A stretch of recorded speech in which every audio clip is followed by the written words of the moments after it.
Hi guys, today on CryptoGalaxy we have an amazing battle for you, so stay tuned till the end, and if you're new here, please subscribe and turn on the notification bell to receive more videos like this. In today's video, we'll be giving you a showdown battle of the top Metaverse coin, Decentraland versus Sandbox. The Metaverse, the idea of a centralized virtual world, a place parallel to the physical world, which was once a niche concept beloved by tech enthusiasts, has careered into the mainstream landscape this year. As exemplified by Facebook's decision to rebrand as Meta in October, millions of people spend hours every day in virtual social spaces such as Roblox and Fortnite. With non-fungible tokens or NFTs and cryptocurrencies making headlines, interest is purely digital ownership, and the technology that proponents believe can ensure the security of persistent virtual experiences, it has skyrocketed. Virtual productivity platforms are beginning to grow, with Facebook and Microsoft announcing new ways to collaborate online. Nike is even, as analysts say, preparing to sell virtual sneakers. Hybrid offices, video-based education, and online social communities are just a few of the ways in which more of our lives, for better or worse, is spent in digital spaces. The Metaverse is a novel and revolutionary concept that is sweeping the world of digital entertainment. You can play games, socialize, or even buy virtual land and build whatever you want in this virtual world. There are numerous metaverses available, but the most popular among them are the Sandbox and Decentraland. And in this video, we'll compare the Sandbox to Decentraland to see which one is the best. Before we continue, it's critical to note that none of the information in this video should be construed as financial advice. Let's get started. So what is Decentraland? Decentraland, or Mana, describes itself as a virtual reality platform powered by the Ethereum network that allows users to not only create an experience, but also monetize the applications and contents. It is a virtual world in which users can purchase land and then navigate to monetize or build on it. It debuted in 2017 with a $24 million initial coin offering, or ICO. The platform's beta version was released in 2019 and was made public in 2020. Over time, users have created a wide range of experiences on the available land parcels. Interactive games, virtual interactions, and sprawling 3D scenes are among the experiences available. Land and Mana are the network's two tokens. Mana is an ERC20 token that must be burned in order to obtain another ERC721 land token. Mana coin also has to be used to purchase avatars, names, wearables, and other products on the Decentraland Mana marketplace. Now let's talk about Sandbox. Pixowl launched the Sandbox, or Sand, in 2011, which is a blockchain-based virtual world that allows users to build, create, and sell and buy digital assets throughout a game. It has combined the power of non-fungible tokens, or NFTs, and decentralized autonomous organizations, or DAO, to create a thriving community of gamers. The primary goal of Sandbox Crypto is to bring blockchain gaming into the mainstream. The platform enjoys a unique play-to-earn model, allowing users to become both gamers and creators. Sand is the platform's utility token, which aids in the execution of transactions on the platform. Arthur Madrid, CEO and co-founder of Pixowl, is one of the platform's driving forces. Sebastian Bourget is the company's other co-founder and COO, and he has been at the helm of the Sandbox project from the start. Both of these guys founded Pixowl in 2011 and have collaborated in numerous projects since then. Now to the battle, Decentraland versus the Sandbox. They both have the same basic concept in that users can explore the virtual world and interact with other players and objects in it. Users of the Sandbox and Decentraland metaverses can buy virtual land and use it to build their own world. Users can, in other words, create, experience, and monetize their own content and applications. However, in order to place your content and monetize it, you must first purchase a piece of land. There's also a marketplace where these contents or assets can be sold for the platform's native token. Another thing that the Sandbox and Decentraland have in common is that they are both built on the Ethereum Blockchain. As a result, on the Ethereum Blockchain, the land is represented and stored as non-fungible tokens, or NFT.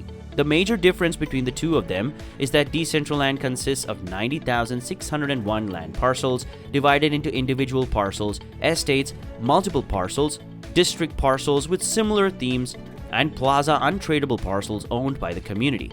The Sandbox, on the other hand, has 166,464 plots of land that can be divided into estates, owned by a single person, or districts owned by multiple people, owned by two or more people. Tokens in Decentraland are classified into three types: Mana, the native currency; wearables and articles; and land, the virtual plot of land. In Sandbox, there are four types of tokens: Sand, the native currency, assets, user-created content, games, user-created games, and land, the virtual plot of land. Market cap. By market capitalization, Decentraland leads to very clearly, even though analyzing token growth alone is not enough to determine which token will do well in the long run. Mana has a market cap of $5,705,307,368 and a year-to-date performance of 4,397%, while Sand has a market cap of $4,399,948,855 and a year-to-date performance of 4,464%. So Decentraland is the winner here. Who is backing them? Over 165 brands have collaborated with the Sandbox. Adidas, Opera, Binance, rapper Snoop Dogg, AMC TV series The Walking Dead, children's cartoons, Care Bears, and the Smurfs. Gaming brand Atari and non-fungible token, NFT collection CryptoKitties are among the big names. They were also recently supported by SoftBank, one of the world's largest investment firms, with a $93 million funding round. Meanwhile, digital currency group, Kinetic Capital, FBG Capital, Coin Fund, and Animoca brands are among the more 20 investors in Decentraland. They have also collaborated with Samsung, Cyberpunk, Polygon, Atari, and even the South Korean government. Sandbox wins by a landslide, here as they have more partnerships than Decentraland. What are the future plans? The Sandbox has a specific goal in mind to get the platform onto mobile devices by the end of 2022. They also intend to launch the platform on consoles such as Xbox and PlayStation. Furthermore, they hope to have 5,000 games available on the platform by the end of 2023. Furthermore, Sandbox intends to create in-game jobs that will allow people to work in the same way that they would in the real world. Decentraland, on the other hand, does not have a specific roadmap in place. Instead, the team will make decisions only when they believe that there is value in doing so. However, they hope to bring creators, brands, and celebrities to the space by early 2022 and allow them to make NFT drops and advertisements. What's more, there's a proposal to make Decentraland interoperable with at least 4 other metaverse worlds. Sandbox also wins here very comfortably. Their teams. Pixowl, the team behind the Sandbox, has a long history in the game industry. They've developed a number of mobile and PC games and collaborate with a number of teams around the world. Unlike the Decentraland founders, they're deeply involved in the project. Both founders have stepped down from key positions and now serve only as advisors. Even one of its co-founders has left and is now ready to launch his cryptocurrency game big time. The Decentraland Foundation is the team behind Decentraland, and they were only recently given the authority to create a roadmap. Decentraland appears to be more of a practice project for the main team, given their absence from the ongoing development of their metaverse. Sandbox also wins here because of its history in gaming and content creation. Price predictions. Sandbox, or Sand, is currently trading at $4.78 and is ranked 38 on CoinMarketCap. Decentraland, on the other hand, costs $3.08 and is ranked 27. According to Wallet Investor, the price of the Sandbox, or Sand, could reach $10.357 by the end of 2022 and $24.844 by the end of 2025. According to Digital Coin Sandbox forecast, the token's price could average $8.03 in 2022 and rise to $14.28 in 2025. Meanwhile, Wallet Investor predicts that the price of Decentraland will average $5.372 by the end of 2022 and $11.399 by the end of 2025. However, Digital Coin predicts that the token's value will rise to $5.45 in 2022 and eventually reach $9.14 by the end of 2025. The Sandbox is clearly the winner here.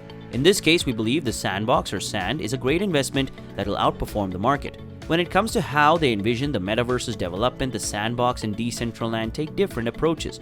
While the Sandbox is more centralized and has a clear roadmap, Decentraland is more dispersed and fragmented. Both approaches are valid, and only time will tell which of them is more effective than the other. But for the time being, the Sandbox has emerged as a victor in the debate between the Sandbox and Decentraland. It is supported by more partnerships, investors, and developers than Decentraland. Furthermore, the Sandbox is more innovative and has a better future plan than Decentraland. The crypto forecast indicates that the Sandbox token value will rise significantly faster than the Decentraland's. If this occurs, the Sandbox will find it easier to persuade people to invest in them.